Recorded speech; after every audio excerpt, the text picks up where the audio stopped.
The road to Miller's Creek had nearly vanished by the time I walked it again, swallowed by weeds and years of forgetting. Fence posts leaned like tired men, and the wind moved through the tall grass with a sound like breath. At the end of that road stood the old homestead, gray, hollow-eyed, and patient, as if it had been waiting for someone to remember its name. I had not been back since I was a boy in the summer of 1879. That place had been alive. Smoke curled from the chimney every morning. Chickens scratched in the dirt.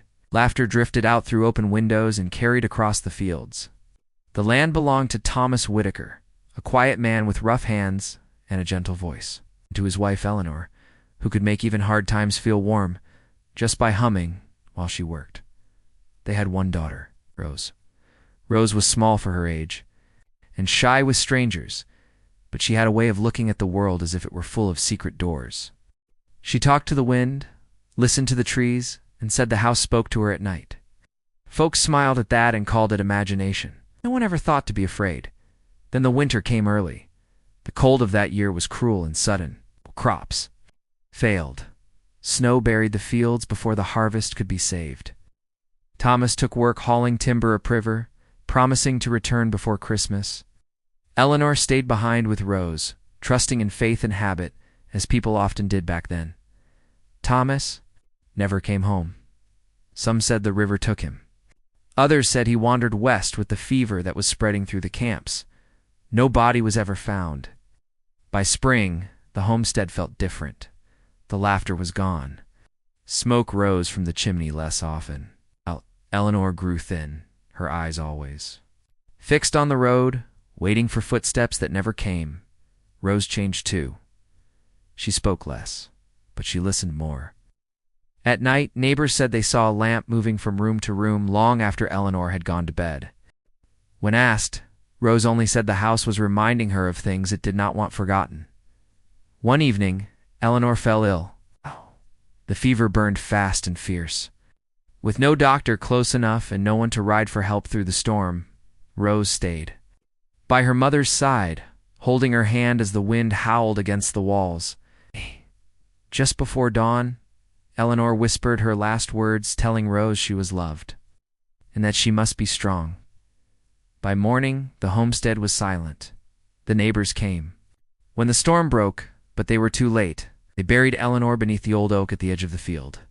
Rose stood without tears, her eyes fixed on the house, as if listening to a voice only she could hear. After that, no one ever saw her leave. Some said Rose ran away in the night.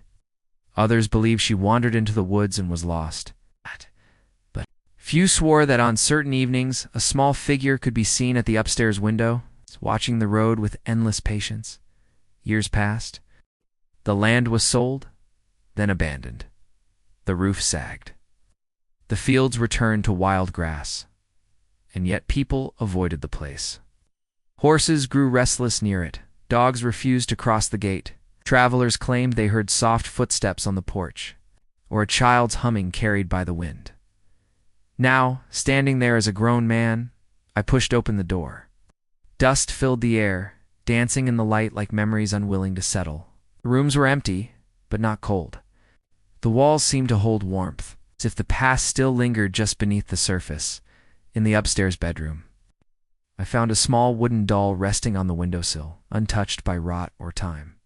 When the breeze stirred the curtains, I heard it, a gentle hum, low and steady, filled with longing but not fear. I understood then. Some places do not let go because love once lived there too deeply. Some voices remain not to haunt, but to remember. The homestead was not abandoned at all. It was keeping watch over a promise, over a family, over a little girl who refused to leave the only home that ever knew her heart. As I stepped back onto the road, the wind whispered through the grass once more, and for the first time in many years, it sounded less like sorrow or like peace.